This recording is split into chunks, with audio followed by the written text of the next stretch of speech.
అందరికీ ప్రత్యేకమైన వందనాలను తెలియజేస్తూ ఉన్నాను. ప్రభువునందు ప్రియులారా, దేవుని యొక్క మహాకృపను బట్టి మరి ఈరోజు మనకి ఇవ్వబడినట్టు లేఖన భాగాన్ని ఒకసారి జ్ఞాపం చేసుకుందాం. మార్కు సువార్త 9వ అధ్యాయము 23వ వచనాన్ని నేను చదువుతూ ఉన్నాను. ఏమైనను నీ వలననైతే మా మీద కనికరపడి మాకు సహాయం చేయమనెను. మహోన్నతుడా, పరిశుద్ధుడా, సర్వశక్తిమంతుడా, నీకు స్తోత్రాలు. కొద్ది నిమిషాలు ప్రభా, ఈ పునరుద్ధాన దినములో మా కొరకు మీరు ఇచ్చినట్టు లేఖన భాగాలను జ్ఞాపం చేసుకుని ధ్యానం చేసుకుంటున్నాము. ఇంతవరకు ఆరాధనలోను పాటలోను మీరు తోడుగా ఉండి నడిపించారు. కొద్ది నిమిషాలు ప్రభా, బలిహీనుడను మీ పక్షంగా నన్ను నిలబెట్టుకుని మీ నోటికి నన్ను బోరగా ఉంచి మీ ముఖాంతరములో నుండి నాతో మాతో మీరు మాట్లాడమని యేసు నామములో ప్రార్థించి వేడుకుంటున్నాము పరమ తండ్రి, ఆమేన్. ప్రభునందు ప్రియులారా, దేవుని యొక్క మహాకృపను బట్టి ఈ లేఖన భాగంలో యేసుక్రీస్తు ప్రభువారు దెయ్యం పట్టినటువంటి ఒక మరి బాబుని దేవుడు స్వస్థపరిచినట్టుగా మనం చూస్తున్నాం ఇక్కడ. అయితే దానికంటే ముందుగా ఆ యొక్క మోగదయ్యం పట్టిన కుమారుని యేసు ప్రభువారి దగ్గరికి తీసుకెళ్ళడానికంటే ముందుగా ఆయన శిష్యుల దగ్గరికి తీసుకొచ్చారు. అయితే ఆ శిష్యుల వల్ల కాలేదు, అంటే వాళ్ళు శిష్యులు ఆ మోగదయ్యాన్ని వెళ్ళగొట్టలేకపోయారు. అయితే వెంటనే వారు ప్రభు దగ్గర తీసుకొచ్చి అడిగారు, అయ్యా, నీ శిష్యుల్ని అడిగాము కానీ అది వారి చేత కాలేదు, వారికి చేత కాలేదు కనుక ఒకళ్ళు నీ వలన ఏదైనా అవుతుందేమో అని ప్రభు దగ్గరకు వచ్చారు. అయితే ప్రభు వారు చెప్తున్న మాట ఏమిటంటే గనక ముందుగా వివరాలు అడిగారు. ఏమని అడిగారంటే గనక, వాడిని అద్దెకు తీసుకురండి, దెయ్యము ఆయన్ని చూడగానే వెలవెల్లాడేసేసింది. వాళ్ళు అడిగారు ఎప్పటి నుంచి, ఎలాగా, ఏంటి, ఇవన్నీ అడిగినప్పుడు అవి చిన్నప్పటి నుంచి బాల్యము నుంచి కూడా ఇలాగ జరుగుతుంది.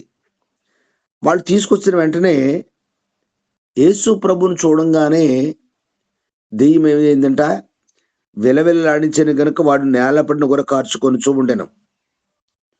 అప్పుడు ప్రభు అడుగుతున్నాడు, ఇది వీనికి సంభవించి ఎంత కాలమైందని తండ్రిని అడగగా, చిన్నతనము నుంచి కూడా అంటే ఎన్నో ఏండ్ల నుండి ఆ బలహీనత ఆ పిల్లవాడిని పట్టి పీడిస్తుంది. మనము కూడా ఒక్కొక్కసారి దేవుని కార్యాలు మనం మర్చిపోతూ ఉంటాం. ఎందుకు వచ్చింది బలహీనత, ఎందుకు వచ్చింది శ్రమ అని మనం ఆలోచన చేసినప్పుడు ప్రతి దానికి కూడా ఎక్కడో ఒక చోట మూలం దొరుకుతుంది. అది కేవలము పరిశుద్ధ గ్రంథంలో మాత్రమే దొరుకుతుంది. 18 ఏండ్ల నుండి ఒక ఆమె నడుము వంగిపోయింది. 18 సంవత్సరాల నుంచి అలాగే ఉంది, కిందగా చూసి నడుస్తుంది, నడుము వంగిపోయి. ఇక ఊళ్ళో వాళ్ళు అందరూ అనుకున్నారు, ఇంకా మనిషి బ్రతుకంతే, సరైన వైద్యం చేయించుకునే కెపాసిటీ లేదు అని. అయితే మనం ఆలోచించాల్సింది ఏంటంటే గనక, ఇన్ని దినాలు, ఇంతకాలము ఎందుకు ఈ శ్రమ మనల్ని వెంటాడుతుంది, ఎందుకు ఈ బలహీనత వెంటాడుతుంది? లేఖనం చెబుతుంది, దాని వెనక ఒక పరమార్థాన్ని ప్రభు దాచుంచాడు. జ్ఞాపకం చేసుకోవాలి, మనం ధ్యానం చేయాలి, దేవుని మాటలు వినాలి. ఒక దినాన ఆ 18 ఏండ్ల నుంచి నడువంగిపోయినటువంటి తల్లిని ప్రభు దర్శించాడు. అంటే ప్రభువు చూశాడు. చూసి వెంటనే ఆమెతో చెప్పాడు, అమ్మా, మరి స్వస్థత కావాలా అని అడుగుతున్నప్పుడు వెంటనే ఆమె ఆయన మాట వింది, స్వస్థత పొందుకుంది. కారణం ఏమిటంటే గనక 18 ఏండ్ల నుండి దురాత్మ ఆమెలోనికి వెళ్ళిపోయి ఆమెను పీడిస్తుంది. ఈరోజు లేఖనం చెప్తోంది, కొలస్సీలకు రాసిన పత్రిక 3వ అధ్యాయంలో మనం చదువుతూ ఉంటాం.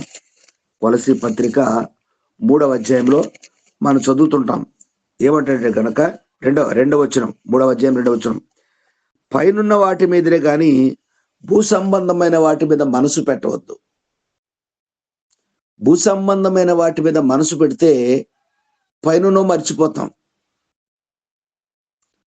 ముందున్న దాని కొరకు ఆశతో పరిగెట్టాలంటే వెనక నువ్వు మర్చిపోవాలి. ఇప్పుడు పైన ఏముంది అంటే, పైన అనగా ఆయన రాజ్యము, ఆయన సన్నిధి, ఆయన ఆశీర్వాదము, ఆయన వాక్యము, ఆయన జీవము, ఆయన పునరుద్ధానము, ఇవన్నీ కూడా పైన ఉన్నాయి. శ్రేష్టమైన ప్రతి వరమును కూడా పైనుండి రావాలి.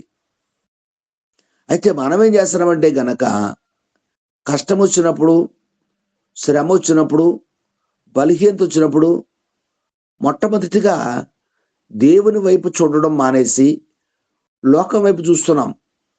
భూ సంబంధమైన వాటి మీద మనసు పెడుతున్నాం. మనం భూ సంబంధమైన వాటి మీద మనసు పెడుతున్నాం కనుకనే ఆ వ్యాధి, ఆ బాధ, ఆ శ్రమ, ఆ కష్టము మన నుండి దూరం పోవట్లే. భూ సంబంధమైన వాటి మీద మనసు పెట్టడం అంటే గనక శరీరాశ. దేవుని కంటే ఎక్కువగా మనం దేనిని ప్రేమిస్తున్నాం? దేవుని కంటే ఎక్కువగా దేనిని మనం నమ్ముతున్నాం? భూ సంబంధమైన వాటి మీద, అంటే ప్రకృతి సంబంధమైన వాటి మీద ఎక్కువగా మనకి విశ్వాసం ఉంటుంది, కానీ దేవుని యొక్క వాక్యం మీద, దేవుని సేవకుల మీద, దేవుని మాట మీద, దేవుని కార్యాల మీద మనకు నమ్మకం ఉండదు. ఆ అపనమ్మకమే శిష్యులకు కూడా దేవుని కార్యం జరిగించకుండా ఆటంకం కలిగించింది. ఆ తండ్రి శిష్యుల దగ్గరికి తీసుకొచ్చాడు. అయ్యా, మీ వలన ఏమైనా అవుతాదా అన్నాడు. ఎందుకంటే అప్పటికి వాళ్ళు అవిశ్వాసములో పడిపోయారు. అంటే ఇది మా వల్ల అవుతాదంటావా, జరుగుతుందంటావా? ప్రార్థన చేయించాము, ప్రార్థన చేస్తున్నాము, ఇన్ని రోజులు అయిపోయింది, అన్ని దినాలు అయిపోయింది, ఇంకా కార్యం జరగట్లేదు. మొట్టమొదటిగా మనకు ఉండాల్సింది మన విశ్వాసాన్ని స్థిరపరచుకోవాలి. విశ్వాసాన్ని స్థిరపరచుకోకపోతే అవిశ్వాసము దేవుని యొక్క మహిమ మన మీదకి రావడానికిని, దేవుని కార్యాలు మన పట్ల జరగడానికిని ఆలస్యం అవుతాయి. ఒక మాట మనం జ్ఞాపం చేసుకుంటూ ఉంటాం. మార్కు సువార్తలోనే 6వ అధ్యాయము 4వ వచనంలో ఈ మాట చెప్తూ ఉన్నాడు. ప్రవక్త తన దేశంలోను, బంధువుల్లోను, తన ఇంటి వారిలోను తప్ప మరి ఎక్కడను ఘనహీనుడు కాడు అని చెప్తుంది వాక్యం. అయితే ఈ శిష్యులు కూడా వాళ్ళకు దగ్గర వాళ్ళే కావచ్చు, ఆ ఊరు వాళ్ళే కావచ్చు, మనోడే కదా, ఇది చేయలేకపోయాడేమో అని అనుకోవచ్చు.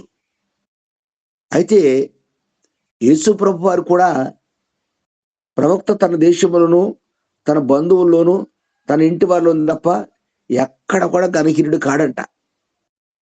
మన మాట అందరూ వింటారు, మన ఇంట్లో వాళ్ళే వినరు. మన సేవ అన్ని ప్రాంతాల్లో ఆశీర్వాదకరంగా మార్చబడుతుంది. మన సంఘాల్లో మాత్రము ఆ మనోడే కదా, రోజు చెప్పివుడే కదా, మనలో ఒక ఎదటి అవిశ్వాసము మనలో స్థిరపడిపోద్ది. ఆ అవిశ్వాసం ఎప్పుడైతే స్థిరపడిపోయిందో దేవుని యొక్క మహిమ కార్యాలు మన పట్ల జరగడానికి ఆలస్యం అవుతూ ఉంటాయి. అందుకే ఆ మార్కు సువార్త 6వ అధ్యాయంలో ప్రభువు అన్నాడు, ఏమంటాడు? అందువలన కొద్దిమంది రోగుల మీద చేతుల నుంచి వారిని స్వస్థపరచుట తప్ప మరి అద్భుతము ఆయన అక్కడ చేయజాలేకపోయాను. అద్భుతం ఏది అక్కడ జరగలేదు. ఎందుకు జరగలేదంటే గనక వాళ్ళందరూ కూడా నజరేయుడైన యేసు వడ్రెంగోను కుమారుడు, మనోడే అన్నట్టు ఆలోచన. అక్కడ చూడాల్సింది దైవ కుమారుని యొక్క శక్తి, దైవ కుమారుని యొక్క మహిమ మనకు కావాలి. అందుకే యాకోబు పత్రికలు ఈరోజు మనం చదివేటది ఆ పత్రికలో కూడా ఒక మాట, చక్కని మాట వ్రాయబడింది అక్కడ. ఏమంటాడంటే కనుక 13వ వచనం, 5వ అధ్యాయం 13వ వచనం యాకోబు పత్రిక, మీలో ఎవరికైనాను శ్రమ సంభవించినా అతడు ప్రార్థన చేయాలి. శ్రమ వచ్చినా, కష్టం వచ్చినా, బలహీనత వచ్చినా మొట్టమొదటిగా మనం చేయాల్సింది ఏంటంటే కనుక ప్రార్థన. ప్రార్థన పరిస్థితులను మారుస్తుంది. ప్రార్థన పరిస్థితులను మారుస్తుంది. ప్రార్థన ఆలకించేటువంటి వాడు ప్రభువు. ఆయన ఆలకిస్తాడు.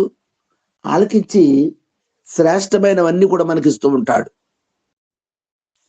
ఎందుకంటే ప్రార్థన లేని జీవితము ప్రాణం లేనివంటిది, ఊపిరి లేనివంటిది.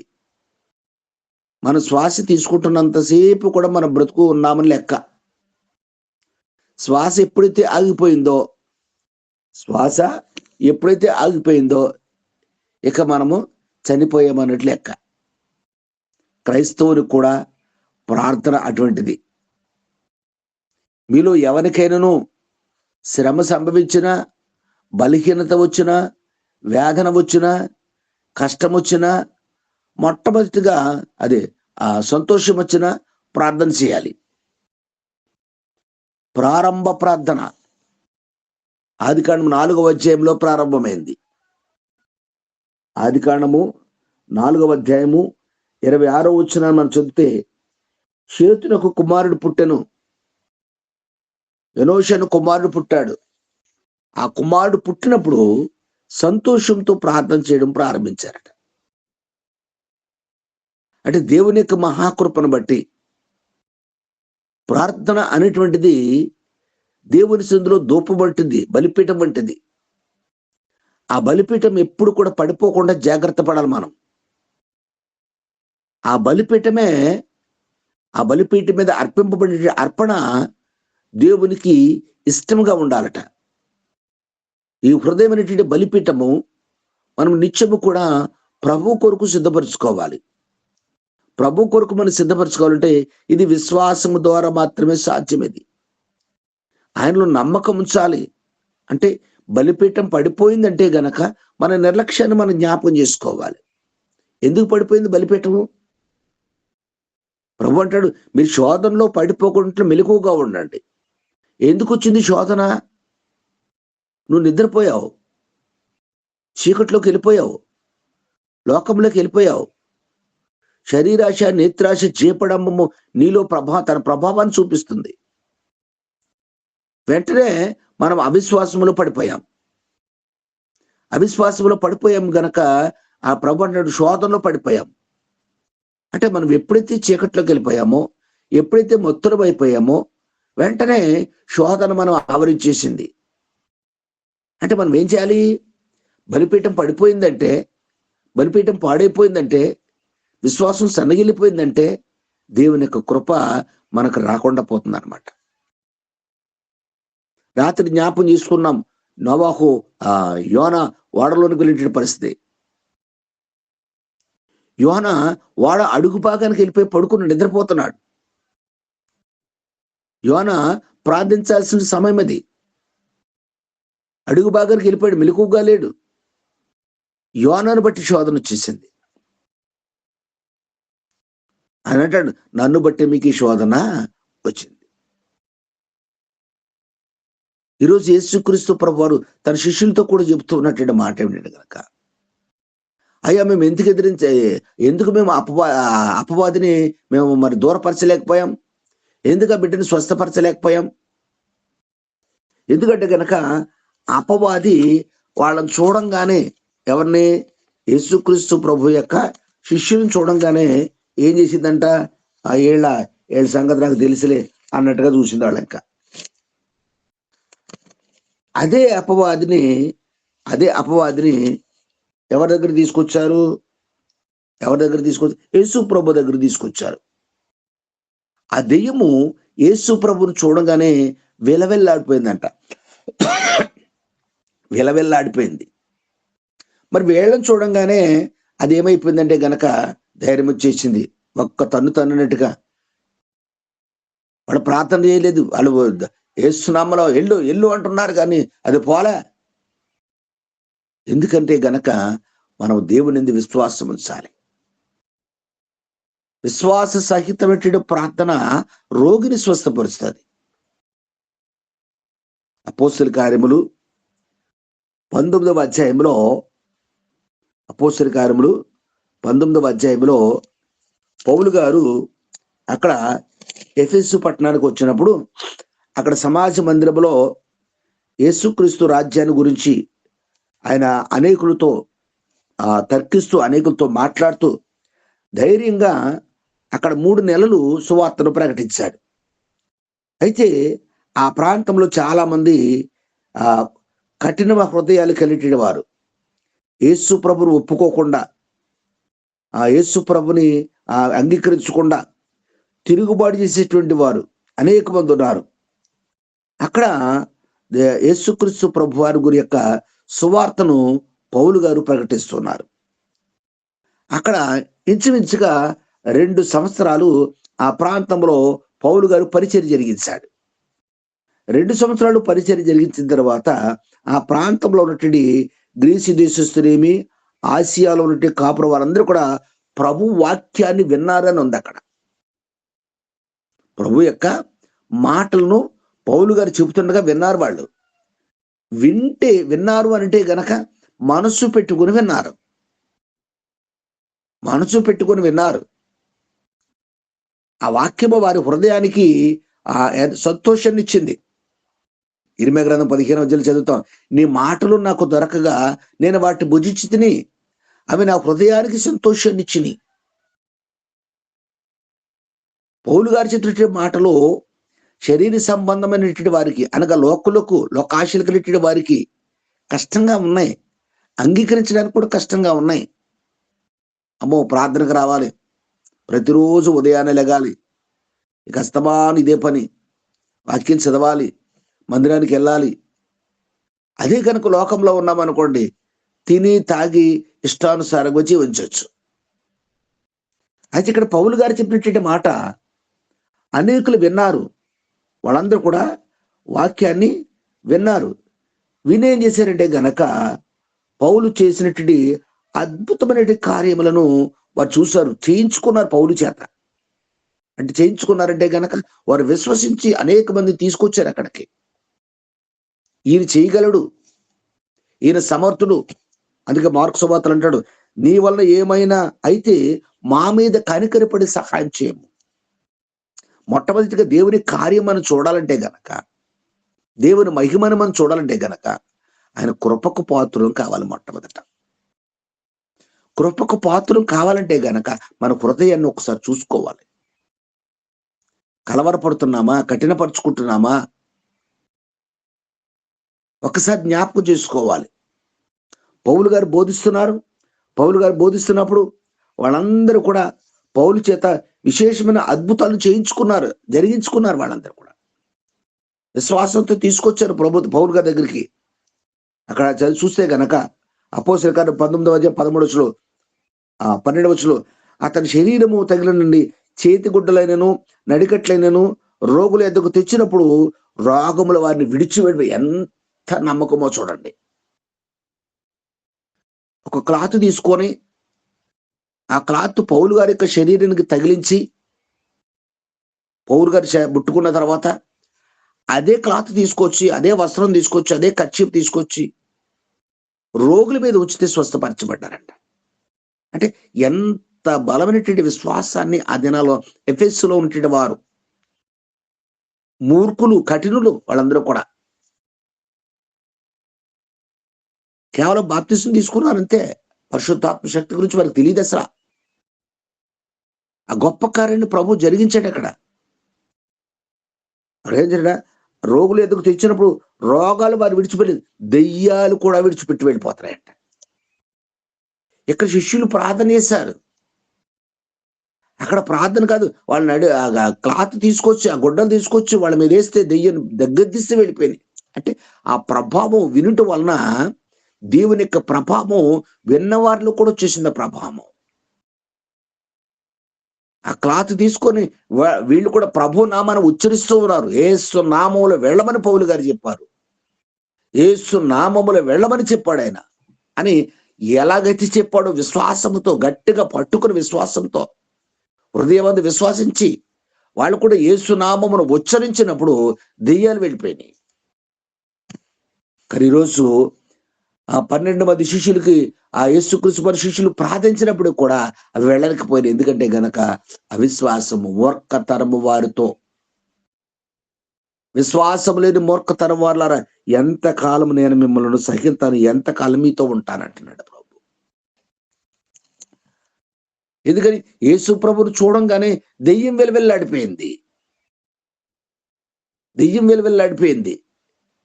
ఇక్కడ అపోస్తలుల కార్యాలు 19వ అధ్యాయంలో చూస్తే గనక ఎప్పుడైతే విశ్వాసులందరూ కూడా ఆ నడికట్లో తీసుకొచ్చి, క్లాత్ తీసుకొచ్చి వాళ్ళ మీద వేసి ఆ యేసు నామములో ప్రార్థన చేస్తున్నారో అవన్నీ వెళ్ళిపోతున్నాయో, అక్కడ చాలా మంది మాంత్రికులు ఉన్నారు ఆ ప్రాంతంలో.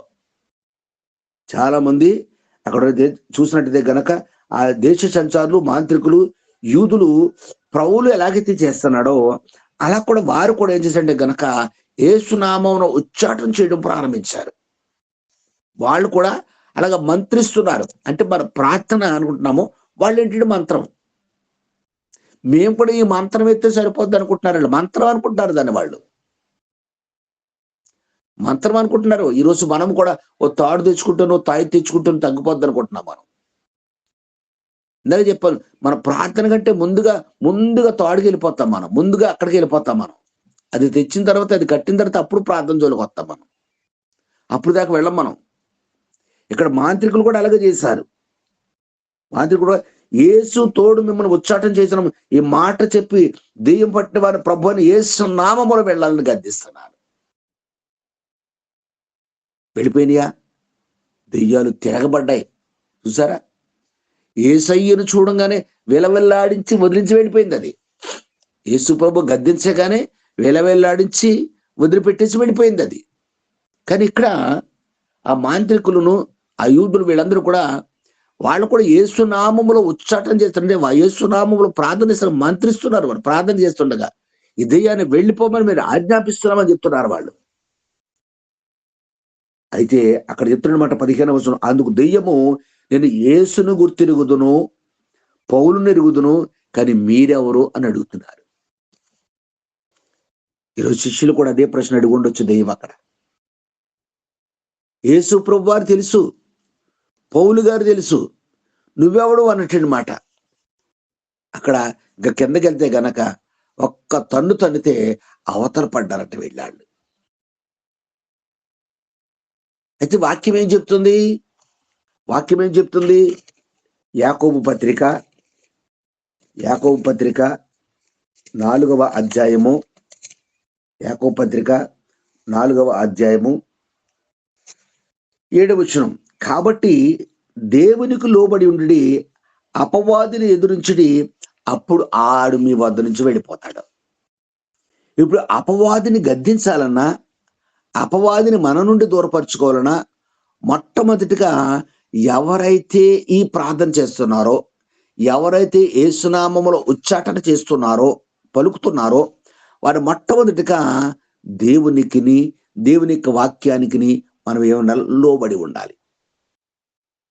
లోబడడం అంటే ఆ కార్యం జరిగిన కాసేపు మోకరించి ప్రార్థించి దేవునికి లోబడి చేస్తే అయిపోదు. అది బ్రతుకు కాలమంతా కూడా లోబడాలి. అవిధేయతలో నుండి విధేయతలోకి రావాలి. ప్రభు చూస్తూ ఉన్నాడట, ఆకాశము నుండి నరులను పరీక్షిస్తున్నాడు. 53 సంకీర్తన 2వ చరణంలో వివేకము కలిగి దేవుని వెదుకువారు ఉన్నారా అని చూస్తున్నాడు ప్రభు. వివేకం కలిగి దేవుని వెతుకువారంటే గనక మంచి చెడులను ఆలోచించే జ్ఞానం మనకు రావాలి. అయ్యో, నేను పాపములో పడిపోయినప్పుడు ప్రభు నన్ను గద్దించాడు, ప్రభు నన్ను వాక్యం ద్వారా హెచ్చరించాడు. కనుక ఇప్పుడు నేను ఏం చేయాలంటే గనక నా పాపములను ఒప్పుకొని, నా అతిక్రమాలను ఒప్పుకొని విడిచిపెడితే ప్రభు కనికరం పొందుకుంటాం. అపోస్తలుడైన పౌలు గారు కూడా సౌలుగా ఉన్నప్పుడు ఆయన కృపకు పాత్రుడు కాలేకపోయాడు. ఎందుకు కాలేకపోయాడంటే హృదయ గర్వం చేత. అయితే అతని హృదయ గర్వాన్ని ఎరిగిన దేవుడు మిక్కిలి అనుకూల సమయంలో పట్టుకున్నాడు. మిక్కిలి అనుకూల సమయంలో పట్టుకున్నాడు. ఎలా పట్టుకున్నాడు? ఎలా పట్టుకున్నాడు? ఈరోజు లేఖన భాగంలో మనం చదువుతాం. యెషయా గ్రంథము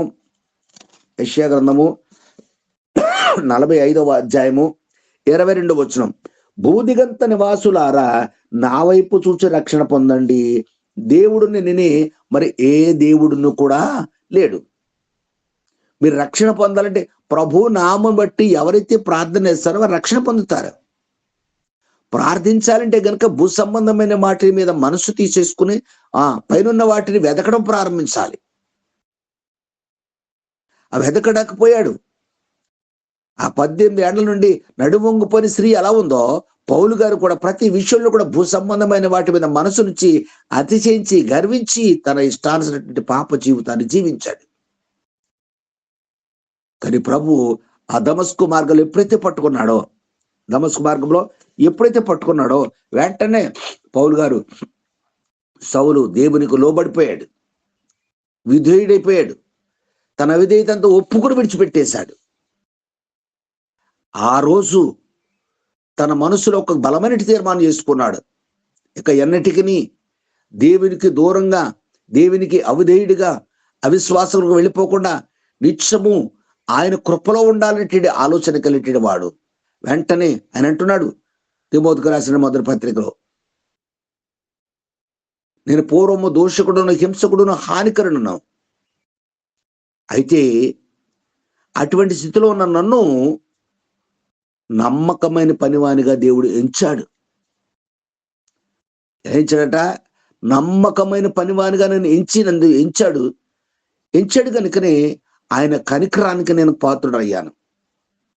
దోషకుడు, హింసకుడు నన్ను కనికరించి నా పాపములను క్షమించి ఈరోజు ఇదిగో నన్ను ఆయనకు మారుగా, ఆయన పక్షంగా, ఆయన కొరకు సిలువను గూర్చేట వార్త ప్రకటించేటి కృపనిచ్చాడు ఆయన. నేను ముగుస్తున్నాను. ఈ ఉదయకాల సమయంలో పరిశుద్ధాత్మ దేవుడు మనతో మాట్లాడుతున్నాడు. యేసుక్రీస్తు శిష్యులు అంటున్నారు, అయ్యా మరి కార్యాన్ని మేము ఎందుకు చేయలేకపోయామంటే గనక ప్రభు అన్నాడు, ప్రార్థనల వలన మాత్రమే సమస్తమును సాధ్యం. ప్రార్థన లేకుండా మనం ఏమి కూడా చేయలేము. ఏమంటాడట, ప్రార్థన లేకుండా మనం ఏమి చేయలేము. ఆయన స్వస్థపరిచాడంటే గనక ప్రార్థన జీవితమే ఆశీర్వాదకరం జరిగిస్తుంది. చేతు కాలంలో ప్రారంభమైంది ప్రార్థన. ఆ ప్రార్థన నేటి వరకు కూడా ఆ ప్రార్థనలా కొనసాగుతూనే ఉంది. ఏలియా మన వంటి మనుషుడే. ఏలియా కూడా మనలాంటి మనుషుడే. అతడు వర్షింపకున్నట్లు ప్రార్థన చేయగా 3 సంవత్సరాలు వర్షం ఆగిపోయింది. మోషే కూడా మనలాంటి మనుషుడే. సమూయేలు కూడా మనలాంటి మనుషుడే. దావీదు కూడా మనలాంటి మనుషుడే. అంతెందుకు, ఎలియాజరుని జ్ఞాపకం చేసుకోండి. ఆదికాండం 24వ అధ్యాయంలో చూస్తాం మనం. యజమానుడైన అబ్రహాము ఒక పనప్పు చెప్పాడు. తన స్వజనుల నుంచి తన కుమారుడికి ఒక చక్కని కుమార్తెని సిద్ధపరిచి తీసుకురమ్మని. అంటే ఎలియాజర్ని అబ్రహాం ఎందుకు ఎన్నుకున్నాడు? అబ్రహాము పట్ల చక్కని విశ్వాసము, నమ్మకం కలిగిన వాడు. ఏ పనైతే అబ్రహాం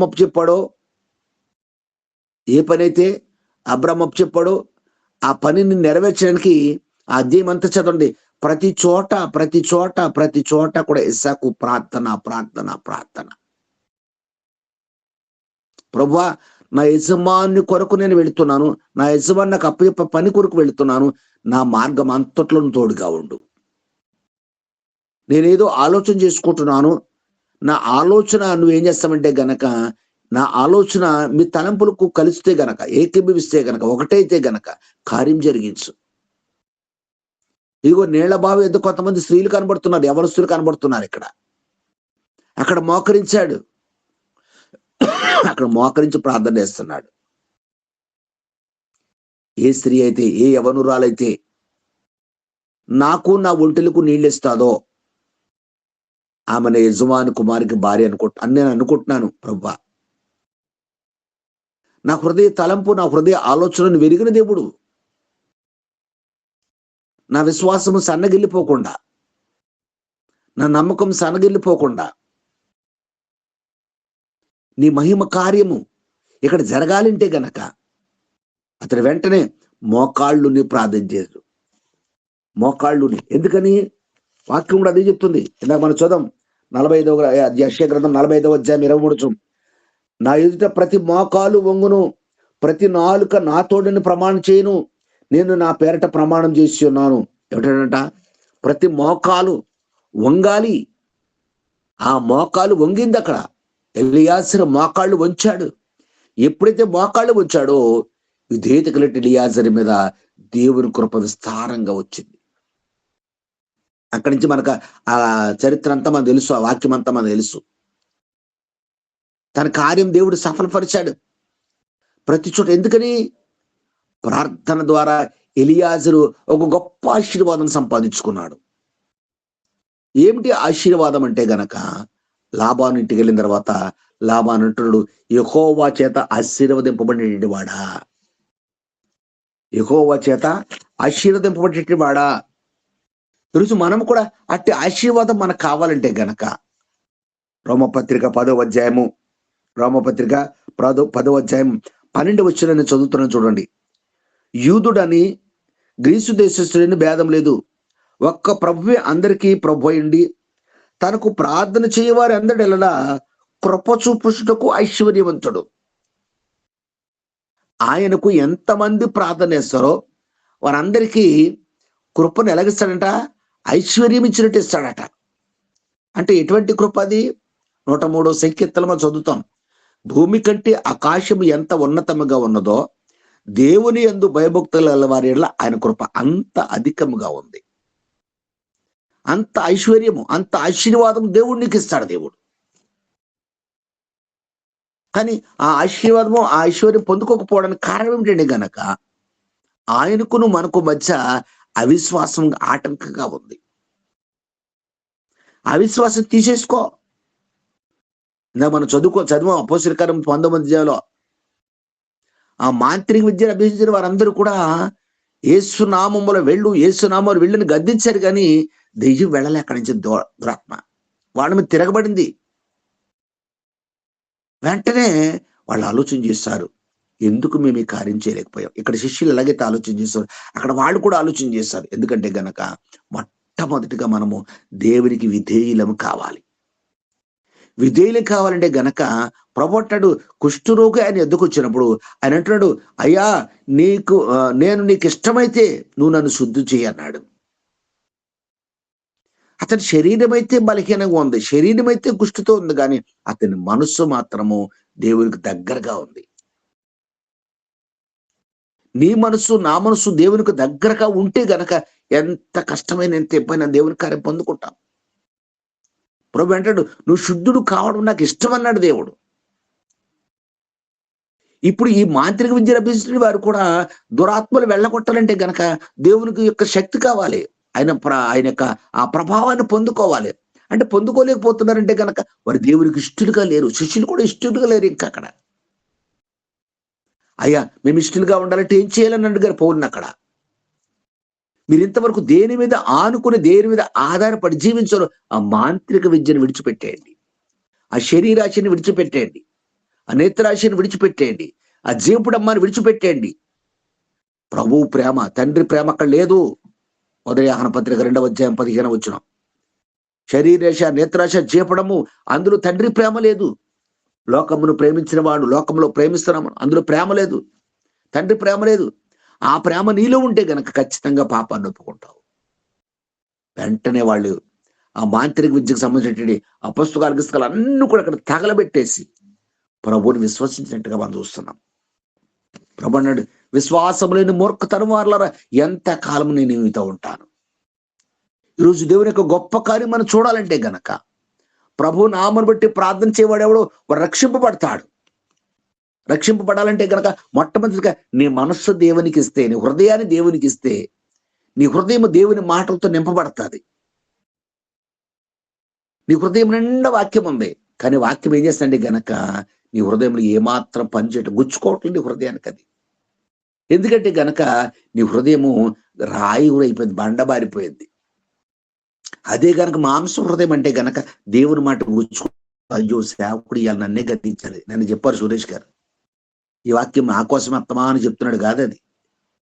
పదే పదే పదే పదే అదే మాట నిన్ను హెచ్చరిస్తుందంటే గనక నిన్ను నీ పరీక్ష చేసుకోమని చెప్తున్నాడు. 139 సంకీర్తనలో దావీదు అంటాడు, దేవా నువ్వు నన్ను పరీక్షించి పరిశోధించి తెలుసుకో, నీకు ఆయాస్కరమైన మార్గం ఏదైనా నాలో ఉందేమో తీసేయట్టున్నాడు.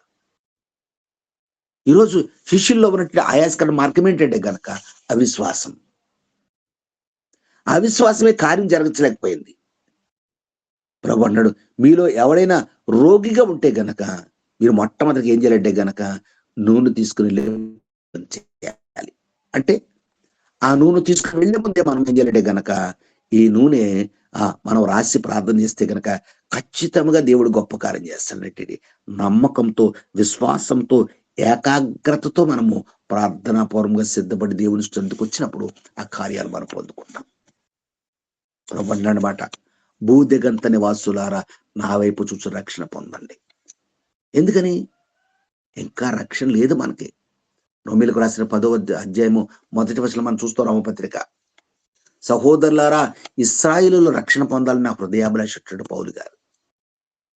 ఇంకా ఇశ్రాయేల్ ఇంకా రక్షణ లేదు వాళ్ళకి. ఎందుకంటే కనుక వాడికి ప్రార్థించే అనుభవం లేదు. ప్రభు నామంలో ప్రార్థిస్తే, ప్రభు నామాన్ని ఉచ్చరించి ఉంటే ఆ రోజున దెయ్యం వెళ్ళిపోను.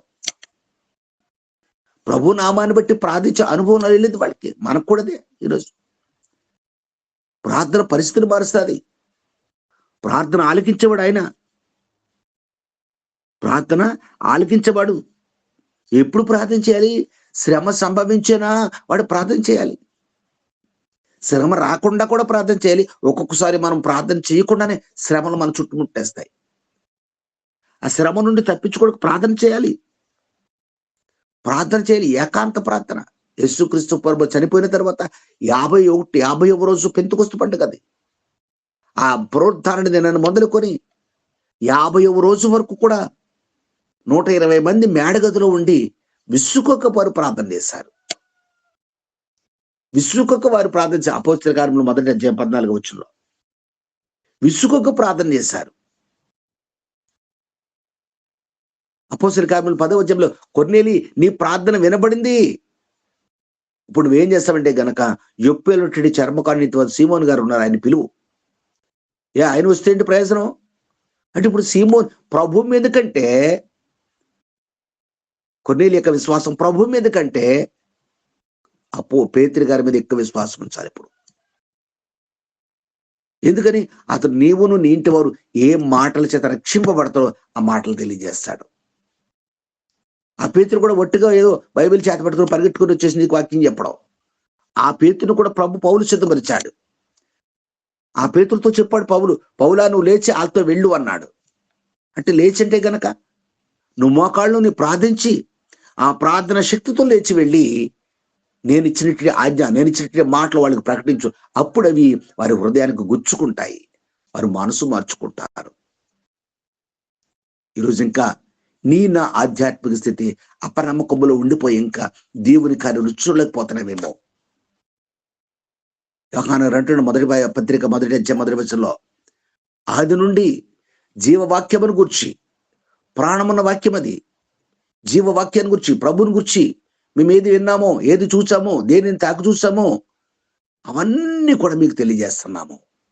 మీరు కూడా అపనమ్మకం తీసివేసి అవిశ్వాసాన్ని తీసేసుకుని విశ్వాస సహితమైనటువంటి ప్రార్థనా జీవితాన్ని కలిగి అనేకుల కొరకు ప్రార్థిస్తూ ఆ ప్రార్థన జీవితం ద్వారా మన పాప జీవితాన్ని విడిచిపెట్టుకొని భూసంబంధమైన వాటి మీద మనసుంచకుండా పైనున్న వాటిని వెతుకుతూ మన జీవం క్రీస్తుతో కూడా దాచబడి ఉంది. ఆ దాచబడిన ధనాన్ని వెతికినట్లుగా, వెండిని వెతికినట్లుగా ఆయన జ్ఞానాన్ని వెతికి సంపాదించుకుని నిత్య జీవాన్ని స్వతంత్రించుకుందాం. అట్టి కృప ప్రభు మనందరికీ అనుగ్రహించి నడిపించునుగాక. ఆమేన్.